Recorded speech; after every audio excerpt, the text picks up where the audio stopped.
চলছে। ফিরে এলাম বিরতির পর। আমাদের যে আলোচনায় আমরা রয়েছি, আমি তন্ময়ের কাছে যাব।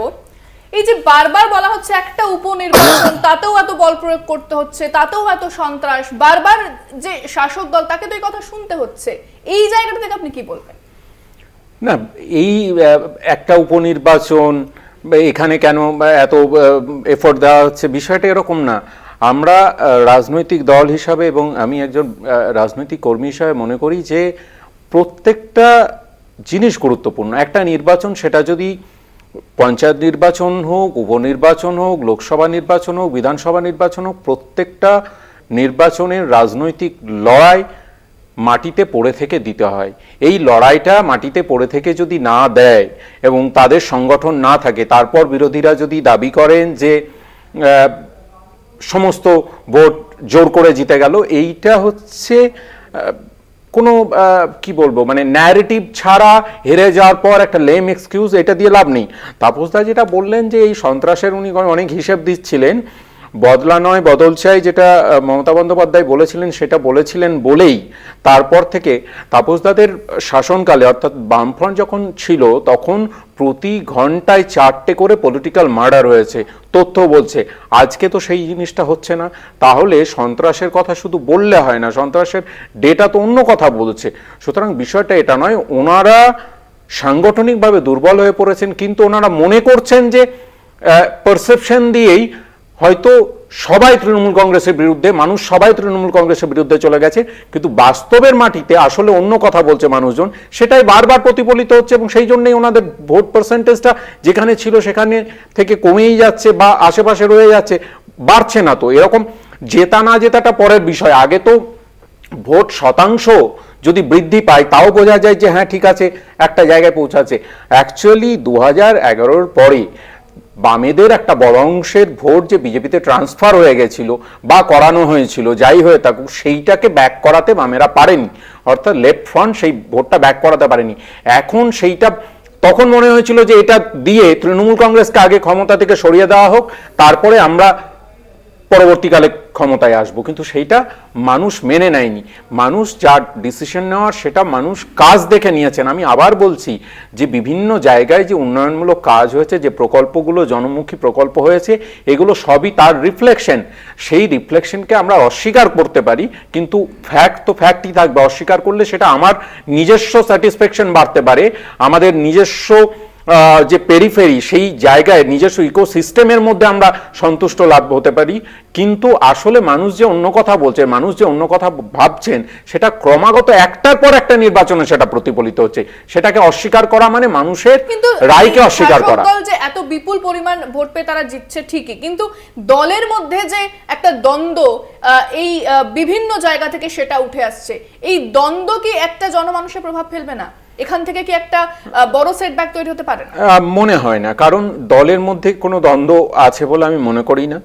দল যখন বড় হয় এবং দীর্ঘদিন, আমরা প্রায় চতুর্থবারের জন্য নির্বাচন লড়তে চলেছি, আর একবার মানে চতুর্থবারের জন্য নির্বাচনে হয়তো ক্ষমতায় আসতে চলেছি, আর 1 বছরের মধ্যে নির্বাচন হবে। একটা জিনিস বুঝতে হবে যে এতদিন ধরে শাসক দলে থাকার ফলে বিভিন্ন জায়গায় ছোট ছোট বিক্ষিপ্ত যে ঘটনা ঘটছে, সেইটাকে সংবাদ মাধ্যম বা সামাজিক মাধ্যমে যদি বেলুনের মতো ফুলিয়ে দেখা হয় যে বিভিন্ন গোষ্ঠীদ্বন্দ্ব, সেই গোষ্ঠীদ্বন্দ্ব না, গোষ্ঠীদ্বন্দ্ব সেই রকম কোনো গোষ্ঠীদ্বন্দ্ব তৃণমূল কংগ্রেসের নেই। তৃণমূল কংগ্রেস মমতা বন্দ্যোপাধ্যায়ের নেতৃত্বে এবং অভিষেকের সেনাপতিত্বে চলছে এবং আগামী দিনেও চলবে। এর মধ্যে কোথাও কোনো কোন্দলের জায়গায় নেই, সেটা আপনারা বারবার দেখতে পারবেন। গত লোকসভা নির্বাচনেও দেখেছেন কিভাবে আসলে আমরা যখন লড়াই করি মাঠে থেকে, আপনারা নাম্বার অফ র্যালিজ দেখুন, কতগুলো সভা বিরোধীরা করেছে আর তৃণমূল কংগ্রেস কতগুলো সভা করছে। অর্থাৎ সারাদিন মাটিতে পড়ে থেকে মানুষের কাছে পৌঁছানো, এটা ক্রমাগত তৃণমূল কংগ্রেস করে যাচ্ছে। আমি এই প্রশ্ন নিয়ে যাব শর্মিষ্ঠাদির কাছে, জিজ্ঞেস করবো, অরিন্দমদাকেও সে প্রশ্ন করবো, তবে তার আগে একটা গুরুত্বপূর্ণ খবরের দিকে নজর রাখবো। গণনা কেন্দ্রে ঢুকতেই সুভাষ সরকারকে লক্ষ্য করে চোর চোর স্লোগান দেওয়া হচ্ছে। সুভাষ সরকারের গাড়ি লক্ষ্য করে স্লোগান, এটাই তৃণমূলের কালচার দাবি করেছেন প্রাক্তন মন্ত্রী, এবং তাকে লক্ষ্য করে চোর চোর স্লোগান দেওয়া হচ্ছে। তিনি যখন গণনা কেন্দ্রে ঢোকেন বাঁকুড়াতে, সেখানে তাকে লক্ষ্য করে চোর চোর স্লোগান দেওয়া হচ্ছে, এমনটাই কিন্তু দেখা গিয়েছে। তার গাড়ি লক্ষ্য করে চোর চোর স্লোগান দেওয়া হচ্ছে এবং প্রাক্তন মন্ত্রী তিনি দাবি করছেন যে এটাই তৃণমূলের কালচার। যে খবরের দিকে নজর রেখেছি, গণনা কেন্দ্রে সুভাষ সরকার ঢুকতেই তাকে দেখে স্লোগান, চোর চোর স্লোগান তার গাড়ি লক্ষ্য করে।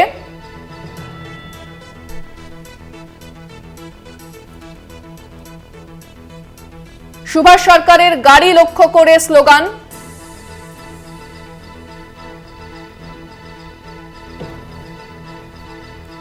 প্রাক্তন মন্ত্রীর গাড়ি গণনা কেন্দ্রে ঢুকতেই তাকে লক্ষ্য করে চোর চোর স্লোগান দেওয়া হয়, এমনটাই অভিযোগ।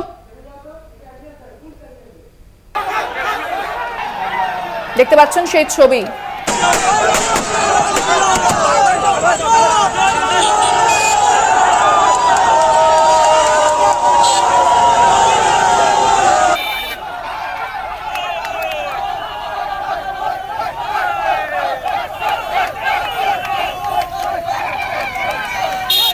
বিস্তারিত কথা বলবো, ফোনে রয়েছেন প্রতিনিধি স্বরূপ গঙ্গোপাধ্যায়। স্বরূপ, সুভাষ সরকারকে দেখে চোর চোর স্লোগান, কি বলছেন সেখানে যারা রয়েছেন? দেখো, গণনা কেন্দ্রের বাইরে তৃণমূলের যে ক্যামেরা, তৃণমূল যে পার্টি অফিস রয়েছে সেই পার্টি অফিসের সামনে দিয়ে সুভাষ সরকারের গাড়ি যখন গণনা কেন্দ্রের বাইরে থেকে পেরিয়ে যাচ্ছিল রাস্তা দিয়ে, সেই গাড়ি পেরিয়ে যাওয়ার সময় সুভাষ সরকারের গাড়ি লক্ষ্য করে তৃণমূলের কর্মী সমর্থকরা চোর চোর স্লোগান দিতে থাকে এবং সুভাষ সরকার দূর হটাও স্লোগান দিতে থাকেন। এবং এই স্লোগান দেওয়ার পরই সুভাষ সরকার তিনি তাদের যে বিজেপির যে শিবির রয়েছে, অর্থাৎ যেখানে বিজেপির কর্মী সমর্থকরা যেখানে রয়েছেন সেই শিবিরে তিনি চলে যান। তো সুভাষ সরকারের যেটা দাবি যে এই ধরনের কালচার তৃণমূলের রয়েছে, তৃণমূলের কর্মীদের কতটা উচ্ছৃঙ্খল সেটা আরেকবার প্রমাণ করেছিল। কারণ নির্বাচনের ফল প্রকাশের এখনো অনেকটাই বাকি। এই পঞ্চম রাউন্ড হয়েছে, এখনো 6টা রাউন্ড বাকি রয়েছে। তার আগে তৃণমূল কর্মীরা রাস্তায় নেমে যেভাবে মানুষজনের অসুবিধা সৃষ্টি করছে এবং যেভাবে উচ্ছৃঙ্খল পরিবেশের সৃষ্টি করছে, একটা অশান্তি পাকানোর চেষ্টা করছে, এমনটা অভিযোগ করা হয়েছে সুভাষ সরকারের তরফ থেকে। তবে তৃণমূলের তরফ থেকে পাল্টা প্রতিক্রিয়া দিয়ে জানানো হয়েছে যে ভোটের সময় যেভাবে বিজেপির নেতারা রাজ্য থেকে এসে ভোট প্রচারে এসে যেভাবে উস্কানিমূলক কথাবার্তা বলে ধর্মীয় ইস্যুকে সুরসুরি দিয়েছে, সেই জায়গায় দাঁড়িয়ে সুভাষ সরকারকে সাধারণ মানুষ চোর চোর স্লোগান দিচ্ছেন। এটা তৃণমূলের কাজ নয়, এটা সাধারণ মানুষ তাকে দুটা স্লোগান, সুভাষ সরকারের মতো নেতার প্রয়োজন নেই, এটা তার দলের কর্মীরা এবং সাধারণ মানুষ করতে, এর সাথে তৃণমূলের কোনো সম্পর্ক নেই। অর্থাৎ চোর চোর স্লোগানকে ঘিরে তৃণমূল এবং বিজেপির মধ্যে রাজনৈতিক চর্চা শুরু হয়েছে কালনাগায়। ধন্যবাদ স্বরূপ। কথা বললাম প্রতিনিধি স্বরূপ গঙ্গোপাধ্যায়ের সঙ্গে। সুভাষ সরকারকে লক্ষ্য করে চোর চোর স্লোগান। এবং আমি যাবো তন্ময়দার কাছে। এই যে ছবি আপনারা দেখতে পাচ্ছেন, যেখানে চোর চোর স্লোগান দেওয়া হচ্ছে সুভাষ সরকার লক্ষ্য করে, প্রাক্তন মন্ত্রী তিনি, এই যে ঘটনাটা, এটাকে সমর্থন করবেন তন্ময়দা?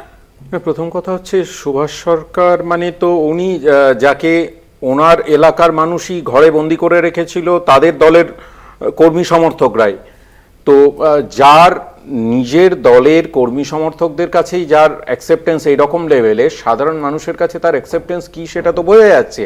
তৃণমূল কংগ্রেস এই সমস্ত ঘটনা করেনি এবং তা করার দরকারও পড়ে না। সাধারণ মানুষ আজকে যেটা বিজেপির তার নিজের দলের কর্মীরা যেটা করেছে সেটাই সাধারণ মানুষ রাস্তায় প্রতিফলিত করছে। আমি ব্যক্তিগতভাবে এই ধরনের জিনিসকে সমর্থন করি না। এখন মানুষের ক্ষোভ যদি আছড়ে পড়ে, সেক্ষেত্রে স্বতঃস্ফূর্তভাবে ক্ষোভ তৈরি হয়েছে, তারা বলছেন। কিন্তু তৃণমূল কংগ্রেস, আমি মনে করি না এসব করা তৃণমূল কংগ্রেসের প্রয়োজন আছে। এবং নিশ্চিতভাবে ব্যক্তিগতভাবে এই ঘটনা যারাই করে থাকুন, তারা অতি উৎসাহের ফলে হয়তো করেছেন। সাধারণ মানুষজন, তারা তো দলের কর্মী নন, কিন্তু দলের পক্ষ থেকে সমর্থন করি না। আপনাদের মন্ত্রীকে এভাবে চোর চোর স্লোগান দেওয়া হচ্ছে না। শুনুন, পশ্চিমবাংলার মাটিতে আমরা নির্বাচনের বিভিন্ন ট্রেন্ড দেখেছি, বুথ জ্যাম, বুথ দখল, সায়েন্টিফিক রিগিং, বিভিন্ন ট্রেন্ড, এগুলো বাম আমল থেকে চলে আসছে। এখন এটা আরো ভয়ঙ্কর।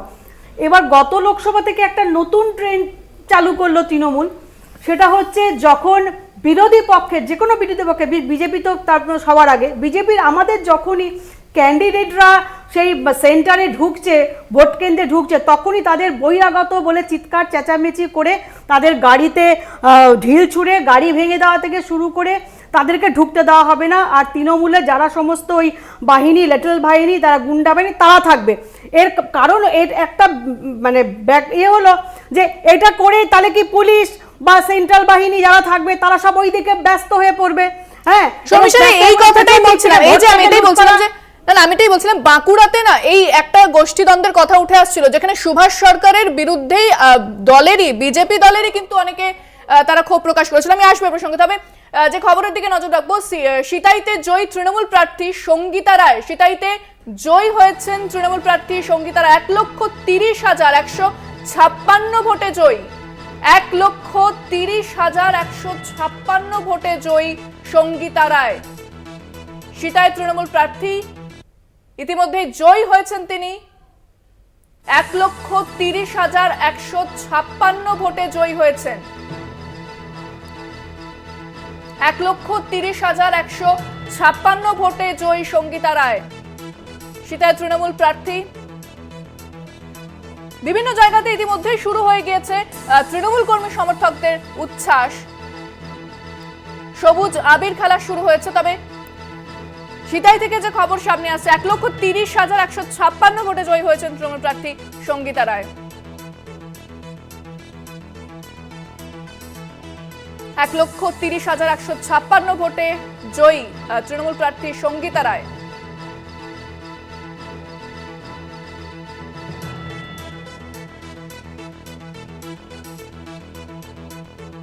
সিতাইয়ের দিকে নজর রেখেছি, যদিও যে উপনির্বাচনে যে 6টি কেন্দ্র সেখান থেকে বিপুল লিডে এগিয়ে রয়েছে তৃণমূলের প্রার্থীরা। তবে সিতাইয়ের ছবিতে যে উঠে আসছে, যেখানে তৃণমূল প্রার্থী সঙ্গীতা রায় তিনি ইতিমধ্যেই জয়ী হয়েছেন, 1,30,156 ভোটে তিনি জয়ী হয়েছেন বলে জানা যাচ্ছে। ফোনে রয়েছেন প্রতিনিধি রবিউল হোসেন। রবিউল, সিতাইয়ে জিতে গেলেন সঙ্গীতা রায়। রাউন্ডের ফলাফল গণনা হয়েছে, তার মধ্যে ইতিমধ্যেই কিন্তু একেবারে 12 রাউন্ডের ফলাফল আমাদের হাতে এসে পৌঁছেছে এবং 12 রাউন্ড গণনা শেষে সিতাই বিধানসভা উপনির্বাচনে তৃণমূল কংগ্রেসের যিনি প্রার্থী রয়েছেন তিনি কিন্তু 1,30,156 ভোটে জয়ী হয়েছেন। অর্থাৎ একেবারে বিজেপি প্রার্থী, যেখানে সিতাই বিধানসভায় 12 রাউন্ডে মাত্র 35,000-এর কিছু ভোট বেশি পেয়েছে, সেখানে কিন্তু তৃণমূল কংগ্রেস প্রার্থী তার জয়ের সংখ্যাই হলো 1,30,156 ভোট। যদিও একেবারে তৃণমূল কংগ্রেসের নেতৃত্ব দাবি করছে যে যেহেতু ভোট 71% পড়েছে, পোল হয়েছে, তাই এই সংখ্যাটা যদি আর কিছুটা বাড়তো, আর কিছু বেশি লোক বেশি করে ভোট দিত, তাহলে হয়তোবা সর্বভারতীয় রেকর্ডের দিকেই সিতাই বিধানসভায় এবার তৃণমূল কংগ্রেস এগোতে পারতো। কিন্তু 71% পোল হওয়াতেই এই রেকর্ড তারা ছুঁতে পারলো না। তবে কিন্তু একেবারেই 1,30,156 ভোটে তৃণমূল কংগ্রেসের প্রার্থী সঙ্গীতা রায় তিনি কিন্তু এই মুহূর্তে বিজয়ী হয়েছেন। তোমাকে জানিয়ে রাখি, ইতিমধ্যেই কিন্তু জয়ের খবর আসছে, তৃণমূল কংগ্রেসের কর্মী সমর্থকরা তারা কিন্তু উল্লাসে মেতে উঠেছে এবং একেবারে জয়ের খবরের সাথে সাথেই তৃণমূল কংগ্রেসের কোচবিহার জেলার যিনি সাংসদ রয়েছেন জগদীশ বসুনিয়া, তিনি কিন্তু সিতাইবাসীকে অভিনন্দন জানানোর পাশাপাশি বিজেপি যিনি প্রার্থী রয়েছেন দীপক রায়, তাকে কিন্তু কটাক্ষ করেছেন যে দীপক রায় এইবার নিয়ে 4 বার হারলেন, তাই তিনি যেন আর ভোটে না দাঁড়ান, একেবারে ভোটে না দাঁড়ানোর পরামর্শ দিয়েছেন, কারণ একেবারে এটা সিতাইবাসীর লজ্জা, এমনটাই কিন্তু কটাক্ষ করেছেন। সব মিলিয়ে বলতে গেলে এই মুহূর্তে সিতাইয়ের তৃণমূল কংগ্রেস কর্মী সমর্থকদের মধ্যে কিন্তু জয়ের উল্লাস তৈরি হয়েছে। একেবারে ধন্যবাদ রবিউল। কথা বললাম প্রতিনিধি রবিউল হোসেনের সঙ্গে। আমি শর্মিষ্ঠাদির কাছে আসবো। এই যে উত্তরবঙ্গের কথা বারবার বলে বিজেপি, উত্তরবঙ্গে তাদের ভালো সংগঠন রয়েছে, কিন্তু তো দেখাই যাচ্ছে যেভাবে জিতে গেছেন তৃণমূল প্রার্থী। এছাড়া যদি মাদারিহাটের দিকে নজর রাখি, মাদারিহাটে সেই একই অবস্থা রয়েছে, কি হচ্ছে তাহলে?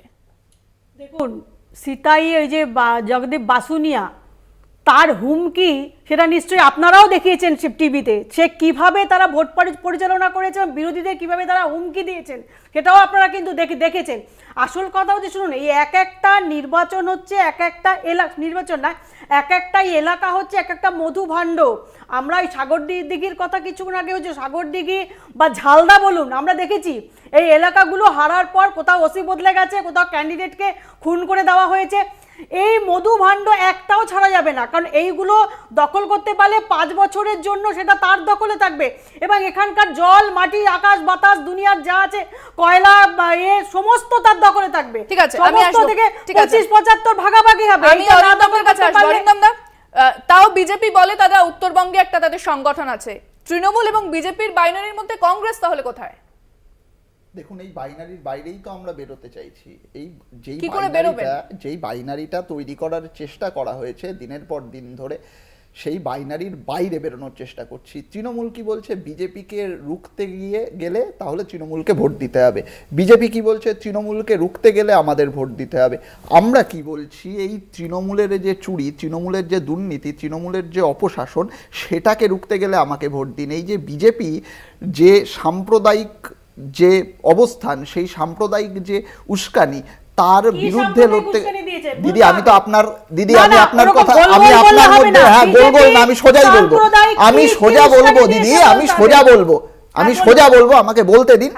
যে সাম্প্রদায়িক উস্কানি, তার বিরুদ্ধে যদি লড়তে হয় আমাদের ভোট দিন। কেন বলছি, দেখুন বিজেপির নেতা হিরণ তো কিছুদিন আগে বলেছে যে বিজেপি চায় না বলে মমতা ব্যানার্জি হারেনি। আমি বলছি না, হিরণ বলেছে। সেই জায়গায় বিজেপির এই যে একটা বাইনারি তৈরি করার খেলা এই দুটো দল মিলে চালিয়েছে, সেই জায়গাটা তারা ঢুকবে কি করে? সেই জায়গাটা ভাঙার জন্যই তো লড়াইটা হচ্ছে। হ্যাঁ, এই সময় হয়তো আমরা পারিনি। দেখুন পশ্চিমবঙ্গ, বিশেষ করে আমি বলছি বাঙালি অধ্যুষিত এলাকা, আমরা হয়তো পরিবর্তন বিমুখ কিছুটা হলেও। কেননা পশ্চিমবঙ্গে আপনি দেখেছেন 34 বছরের বামেদের শাসন, একটা দীর্ঘদিনের শাসন, মমতা ব্যানার্জির 15 বছরের শাসন। আপনি ত্রিপুরায় গেলে দেখেছেন 30 বছরের শাসন। আমরা যেখানে বাঙালিরা আছি, সেখানে বাঙালিরা হয়তো একটু পরিবর্তন বিমুখ, আমরা হয়তো একটু দেরি করে, আমরা হয়তো বারবার করে সুযোগ দিতে অভ্যস্ত। সেই সুযোগটা তৃণমূল পাচ্ছে, কিন্তু আমরা পরিষ্কার বলছি, যেই সুযোগটা, যেই আশীর্বাদটা তৃণমূল বারবার করে পেয়েছে, যেটা বারবার করে পেয়েছে, তার সদ্ব্যবহার কিভাবে হয়েছে আমি পরিষ্কার বলছি। এই যে যাকে আপনারা দেখালেন 1,30,000 ভোটে জিতে গিয়েছেন, তৃণমূল তো বারবার করে বলে সংগঠন দরকার, অমুক দরকার, তমুক দরকার। আমি আপনাকে বলছি, মমতা ব্যানার্জির পাড়ায়, আমি যদি খুব ভুল না হই, গত লোকসভা ভোটে তৃণমূল পিছিয়ে ছিল। সেই জায়গা থেকে আমি এই দাবিটাও রাখছি, এই ভদ্রমহিলাকে যেন মুখ্যমন্ত্রী করে দেওয়া হয়, যিনি নিজের পাড়ায় সাংগঠনিকভাবে পিছিয়ে, যিনি নিজে একটা ভোটে হেরে গিয়েছেন, তার জায়গায় যেই ভদ্রমহিলা 1,30,000 ভোটে জিতেছে, তাকে মুখ্যমন্ত্রী করা হোক। মমতা ব্যানার্জি ব্যর্থ সেই দিক থেকে। আমি প্রসঙ্গে আসবো, তবে এই মুহূর্তে সরাসরি চলে যাব, সিতাই থেকে রয়েছেন আমাদের প্রতিনিধি রবিউল হোসেন। রবিউল, সিতাইয়ের ছবিটা এই মুহূর্তে কি দেখছো? দেখো ইন্দ্রাণী, তোমাকে জানিয়ে রাখি, এখনো কিন্তু কমিশনের তরফ থেকে অফিসিয়ালি জানিয়ে দেওয়া হয়নি। তবে একেবারেই সূত্র মারফত আমরা যেটা জানতে পারছি, 12 রাউন্ডের যে গণনা, সেই গণনা কিন্তু ইতিমধ্যেই শেষ হয়ে গিয়েছে। এবং 12 রাউন্ড গণনা শেষে তৃণমূল কংগ্রেসের প্রার্থী সিতাই বিধানসভা উপনির্বাচনে 1,30,156 ভোটে জয়ী হয়েছেন। এবং সেই জায়গায় দাঁড়িয়ে বিজেপি প্রার্থী তিনি কিন্তু 35,000-এর মতো কিছু ভোট পেয়েছেন। এবং দলীয় প্রার্থীর জয়ের খবর একেবারেই সামনে আসছে। উচ্ছ্বাস তৃণমূল কংগ্রেস কর্মীদের মধ্যে, তারা কিন্তু আবির খেলায় মেতে উঠেছে। আমরা কিন্তু সরাসরি সেই ছবি দেখার চেষ্টা করি। তুমি দেখতে পাচ্ছ তৃণমূল কংগ্রেস কর্মীরা, তারা কিন্তু এই মুহূর্তে ঘিরে ধরে রয়েছে এবং তারা আবির খেলায় মেতে উঠেছে। তোমাকে আরেকবার জানিয়ে রাখি, একেবারেই সবার আগেই কিন্তু আমরা এই খবর ব্রেক করছি। এখনো কমিশনের তরফ থেকে অফিসিয়ালি জানিয়ে দেওয়া হয়নি, কিন্তু তার আগেই আমরা জানিয়ে দিচ্ছি, তৃণমূল কংগ্রেস প্রার্থী তিনি রয়েছেন সঙ্গীতা রায়, তিনি কিন্তু সিতাই বিধানসভা উপনির্বাচনে 1,30,156 ভোটে কিন্তু তিনি জয়লাভ করেছেন। আমরা কথা বলার চেষ্টা করবো একেবারে তৃণমূল কংগ্রেসের নেতৃত্ব রয়েছেন তাদের সঙ্গে। দাদা, বলছিলাম আপনাদের দলীয় প্রার্থী 1,30,000-এর বেশি ভোটে জয়লাভ করলো, কি বলবেন? এই জয় হচ্ছে আমাদের বাংলার মা মাটি মানুষের জয়। আমরা আগেও জানতাম, আপনারা দেখেছেন নির্বাচনের আগে আমরা বলেছি আমরা জিতবো। আমরা চাচ্ছি মার্জিনটা বাড়ানোর জন্য, রেকর্ড মার্জিনে জেতার। এবং আজকে দেখা গেল আমাদের সিতাই প্রার্থী যেমন 1,30,000 ভোটে জিতেছে। এই প্রার্থী আমাদের, এটা হচ্ছে কর্মীদের কাজের ফল এটা। সেই সঙ্গে সঙ্গে সিতাইয়ের মানুষ যে স্বতঃস্ফূর্তভাবে তারা ভোট দিয়েছে, তাদের জয়। আর একটা কথা, এবার উপনির্বাচনে বাংলায় একদম বিজেপি ওয়াশ আউট হয়ে গেল। যে মাদারিহাটটা ছিল, সেটাও ওরা হাতছাড়া হয়ে গেল। একেবারেই তোমাকে জানিয়ে রাখি, যেমনটা কিন্তু নেতৃত্ব জানাচ্ছে, একই দিকে কিন্তু তৃণমূল কংগ্রেসের যারা কর্মী ছিল, তারাও কিন্তু একেবারে শুরুর থেকে আত্মবিশ্বাসী ছিল যে এবারের নির্বাচনে তাদের দলীয় প্রার্থী তারা কিন্তু রেকর্ড সংখ্যক ভোটে জয়লাভ করবে। আমরা পেয়ে গেছি কোচবিহার জেলার সাংসদ জগদীশ বসুনিয়াকে, একেবারে সরাসরি আমাদের দর্শকদের শোনাবো প্রতিক্রিয়া। তার দলীয় প্রার্থী 1,30,000-এর বেশি ভোটে জয়লাভ করলো, কি বলবেন? এটা একটা সত্যি আনন্দের বিষয় এবং এটা আমাদের পরিশ্রমের ফসল। আমরা যেভাবে আমাদের মাননীয় মুখ্যমন্ত্রী এবং পশ্চিমবঙ্গ সরকার যেভাবে সাধারণ মানুষের সঙ্গে থাকে এবং আমাদের দলীয় কর্মীরা যেভাবে 24 ঘন্টা 365 দিন শীত গ্রীষ্ম বর্ষা মানুষের পাশে থেকে মানুষের জন্য কাজ করেন এবং মানুষ তৃণমূল কংগ্রেসের পাশে থেকে তার প্রতিদান দিয়েছেন। এর চেয়ে বড় আর কিছু পাওনা হয় না। বিরোধীদের যারা বিরোধিতা করে এবং তারা মাঠে নেই, ময়দানে নেই, মানুষের কাছে নেই, শুধুমাত্র ভোট এলেই তারা নির্বাচনে দাঁড়ায়, তাদের বলবো যে দীপক রায় এবার সহ 4 বার ভোটে হারলেন, ভবিষ্যতে ভোটে না দাঁড়ানোই উচিত তার। একেবারেই যেটা শুরুতেই বলার চেষ্টা করছিলাম যে সাংসদ জগদীশ বসুনিয়া তিনি কিন্তু বিজেপির যিনি প্রার্থী রয়েছেন দীপক রায় তাকে কিন্তু আর ভোটে না দাঁড়ানোর কিন্তু পরামর্শ দিচ্ছেন। এবং তোমাকে অপরদিকে জানিয়ে রাখি, সাধারণ যারা কর্মী সমর্থক তারা কিন্তু ইতিমধ্যেই যে ড্রপ গেট রয়েছে সেই ড্রপ গেটের সামনে কিন্তু অপেক্ষা করছে তাদের দলীয় প্রার্থী কখন বেরিয়ে আসবে এবং সেই অপেক্ষা করছে। অপরদিকে কিন্তু তৃণমূল কংগ্রেসের কর্মী সমর্থক যারা রয়েছে তারা কিন্তু ইতিমধ্যে স্লোগান দেওয়া শুরু করেছে এবং তারা স্লোগানিং করছে, সবুজ আবির খেলছে, পটকা ফাটাচ্ছে। কারণ একেবারে সিতাই বিধানসভার উপনির্বাচন এবারে কিন্তু তৃণমূল কংগ্রেসের কাছে পাখির চোখ ছিল। নির্বাচনের প্রচারের দিন থেকে একেবারেই বিজেপি বাম কংগ্রেস তাদেরকে মাঠে দেখতে পাওয়া না গেলেও তৃণমূল কংগ্রেস একেবারেই প্রচারে কিন্তু রাজ্যের একাধিক মন্ত্রী হেভিওয়েট নেতাকে নিয়ে এসেছিল। এই আসনেই কিন্তু তৃণমূল কংগ্রেসের প্রার্থী সঙ্গীতা রায়ের হয়ে প্রচার করেছিলেন রাজ্যের মন্ত্রী শশী বাজার, রাজ্যের মন্ত্রী পুলক রায়। সেখানকার যে তৃণমূল কর্মী সমর্থকেরা তারা একেবারে উচ্ছ্বাসে মেতে উঠেছেন, প্রত্যেকে এখন সেলিব্রেশন মোডে আছে, সেটা তো বিভিন্ন জায়গা থেকে সেই ছবি উঠে আসছে। ধন্যবাদ রবিউল, আমাদের সঙ্গে সরাসরি ছিলেন প্রতিনিধি রবিউল হোসেন। আমি যাবো তন্ময়ের কাছে। তন্ময়, এই যে সিতাইতে আমরা শুনলাম যে জগদীশ চন্দ্র বসুনিয়া তিনি বলছেন যে বিরোধী যিনি প্রার্থী রয়েছেন তাকে ভোটে না দাঁড়াতে, এবং যেভাবে সেখানে জয়লাভ হয়েছে সেটাও বলছেন যে মানুষ তাদের পাশে দাঁড়িয়েছেন, তাহলে এর পরে যে উত্তরবঙ্গের সংগঠন সেটা তাহলে তৃণমূল কিভাবে দেখবে? তৃণমূলের সংগঠন আছে বলেই তো আজকে এই জয় এসছে। এবং আমি এটা যেহেতু ঘোষণা হয়ে গেছে, কিছুক্ষণ আগে আমি অভিনন্দন জানাচ্ছিলাম কারণ তখন এগিয়ে ছিল, এটা ঘোষণা হয়ে গেছে। আমি আমাদের যিনি প্রার্থী ছিলেন সঙ্গীতা রায় তাকে অভিনন্দন জানাই এবং আমাদের সমস্ত কর্মী সৈনিক যারা অক্লান্ত পরিশ্রম করেছেন এই উপনির্বাচনকে ঘিরে, তাদের প্রত্যেককে আমি সম্মান জানাই, কারণ তাদের পরিশ্রম এবং মাটি মানুষের আশীর্বাদের ফলেই আজকে এই জায়গায় আমরা পৌঁছাতে সক্ষম হয়েছি। এবং এটা প্রমাণ করছে যে উত্তরবঙ্গে একসময় যেখানে বলা হতো যে উত্তরবঙ্গে বিজেপির গড় এবং সেখানে তৃণমূল কংগ্রেসের সাংগঠনিক শক্তি নেই, সেই জায়গা থেকে গত ইলেকশন থেকে আপনারা দেখতে শুরু করেছেন যে ক্রমাগত বিজেপির ভাঙন করেছে। কারণ বিজেপি আসলে বাংলার মাটিতে বিজেপির যে রাজনীতি সেই রাজনীতি প্রত্যাখ্যিত হয়েছে, বাংলার মানুষ সেটা প্রত্যাখ্যান করেছে। সেটা যত নির্বাচন আরও এগিয়ে আসবে, এর পরের নির্বাচন সেখানে আরও প্রমাণ হয়ে যাবে। উত্তরবঙ্গ সহ দক্ষিণবঙ্গ সমস্ত জায়গাতেই সাংগঠনিকভাবে, এবং আমরা বারবার বলছি আমরা যেভাবে কাজের রাজনীতি নিয়ে মানুষের কাছে যাচ্ছি তাতে মানুষের আশীর্বাদ আমাদের কাছে আগামী দিনে আরো বাড়বে। কি বলবেন যে বাংলার মানুষ বিজেপির রাজনীতি মেনে নিচ্ছে না? তার আগে আমি দুটো উত্তর একটু দিই। সেটা হচ্ছে বিজেপিকে সবসময় সাম্প্রদায়িক বলে যে একটা ন্যারেটিভ সেট করে দেওয়ার যে বিরোধী দলগুলোর প্রচেষ্টা, আজকে কেরালাতে ওয়ানাডে যে কেন্দ্র থেকে নির্বাচনে বিজেপি তো সাম্প্রদায়িক প্রচার করেছে, মহারাষ্ট্রে প্রবল সাম্প্রদায়িক প্রচার হয়েছে, লড়েছেন। সেখানে প্রিয়াঙ্কা গান্ধী লড়ছেন কাদের সাথে? জামাতের সাথে, নিষিদ্ধের সংগঠন। ওখানে পিনারাই বিজয়ন নিজে বলছেন যে কংগ্রেস একটি সাম্প্রদায়িক সংগঠন, নিজে বলছে ওখানে লড়ছেন। ন্যাশনাল, এক মিনিট শেষ করি, ন্যাশনাল কনফারেন্সের সাথে যোগ করে জম্মু কাশ্মীরে জিতেছেন, সেখানে বলেছিলেন বিজেপিকে ভোট দেবেন না, বিজেপি সংরক্ষণ তুলে দেবে, কিন্তু তারা জেতার পরে সেখানে সংখ্যালঘুদের সংরক্ষণ সবার আগে তারা তুলে দিয়েছে। এই যে দ্বিচারিতা কংগ্রেসের, মিথ্যা কথা বলা, তার জন্য মানুষ আজকে তাদের প্রত্যাখ্যান করছে সর্বভারতীয় রাজনীতিতে, সর্বভারতীয় রাজনীতিতে। সাধারণ ন্যূনতম যিনি রাজনৈতিক কর্মী তিনি এটা জানবেন, 1 নম্বর। 2 নম্বর, আমি আপনাকে খুব ছোট্ট একটা উদাহরণ দিচ্ছি। ইয়েলি ইউনিভার্সিটি, এটা আমি বলছি না, ইয়েলি ইউনিভার্সিটি সেই ইউনিভার্সিটি যেখান থেকে আমাদের যিনি ছিলেন স্মৃতি ইরানি তিনি পড়াশুনো করেছিলেন ইয়েলি ইউনিভার্সিটি থেকে। ইয়েলি ইউনিভার্সিটি একটা ইসেতে বলছে যে ভারতবর্ষে যত দাঙ্গা হয়েছে, সাম্প্রদায়িক দাঙ্গা, সেই দাঙ্গায় কেউ না কেউ বেনিফিশিয়ারি হয়েছে, আর সেই বেনিফিশিয়ারির লিস্টটা তাতে সবচেয়ে বেশি বিজেপি এগিয়ে। আর এগুলো প্রত্যেকটা ডেলিবারেটলি করানো হয়েছে, এটা আমি বলছি না, ইয়েলি ইউনিভার্সিটি রয়েছে এদের ওয়েবসাইটে। এই যে আপনি জানেন না, আপনি জেনে নেবেন। হ্যাঁ, জানেন না বলেই বলছি, জানলে আপনি বলতেন না। যত দাঙ্গা হয়েছে আমরা জানেন না বলেই বলছি, জানেন না বলেই বলছি, সবাই জেনে নেবেন। এই কারণে আমি প্রসঙ্গে আসবো, বলা হয়।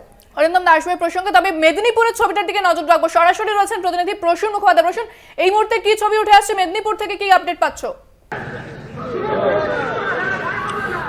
দেখো ইন্দ্রাণী, এখনো পর্যন্ত 11 রাউন্ডে গণনা শোনা হয়েছে এবং 22,000-ও বেশি ভোটে দাঁড়িয়ে এগিয়ে আছে তৃণমূল কংগ্রেসের প্রার্থী। আমার সামনেই তৃণমূল কংগ্রেসের বেশ কয়েকজন তাদের সামনে যত বেলা বাড়বে লিড তত বাড়তে থাকবে। মেদিনীপুর শহর, মেদিনীপুর মমতা ব্যানার্জির সঙ্গে, মেদিনীপুরের ভূমিপুত্র সুজয় হাজরা, মেদিনীপুরের সাথে, মেদিনীপুরের সবসময় সুখ দুঃখের সাথী, মানুষের আপদ বিপদের সাথী আমাদের ক্যান্ডিডেট সুজয় হাজরা। যত বেলা বাড়বে আমাদের লিড তত বাড়তে থাকবে। কারণ মমতা ব্যানার্জি যেভাবে উন্নয়ন, অভিষেক ব্যানার্জি আমাদের নেতা যেভাবে নির্দেশ, সেইভাবে আমাদের কর্মীরা যেভাবে আমরা ভোটে খেটেছি তার ফল আজকে আমরা মিলতে চলেছে।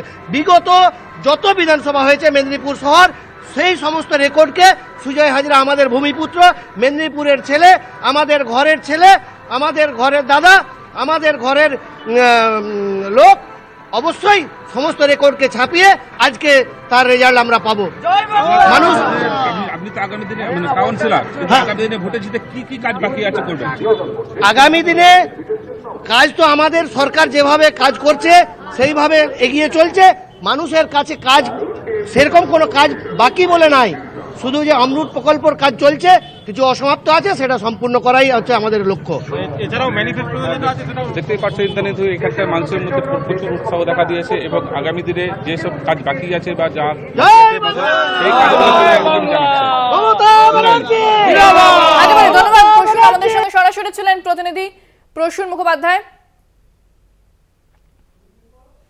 মেদিনীপুরেও যে ছবিটা উঠে আসছে, তৃণমূল প্রার্থী তারা তৃণমূল প্রার্থী এগিয়ে রয়েছে এবং সেখানে তৃণমূল কর্মী সমর্থকদের মধ্যে উচ্ছ্বাস দেখা যাচ্ছে। আমি তাপসদার কাছে যাব। তাপসদা, যে বিষয়টা বারবার উঠে আসে যখনই তৃণমূলের জন্য বলা হয় তারা সন্ত্রাস করছে, বিরোধীরা কিন্তু বিজেপি এবং কংগ্রেস তারা বামেদের কথাও তোলে, সেই জায়গাটা এবং সেই যে একটা অধ্যায়, সেটা কি বামেরা মুছে ফেলতে পারছে না?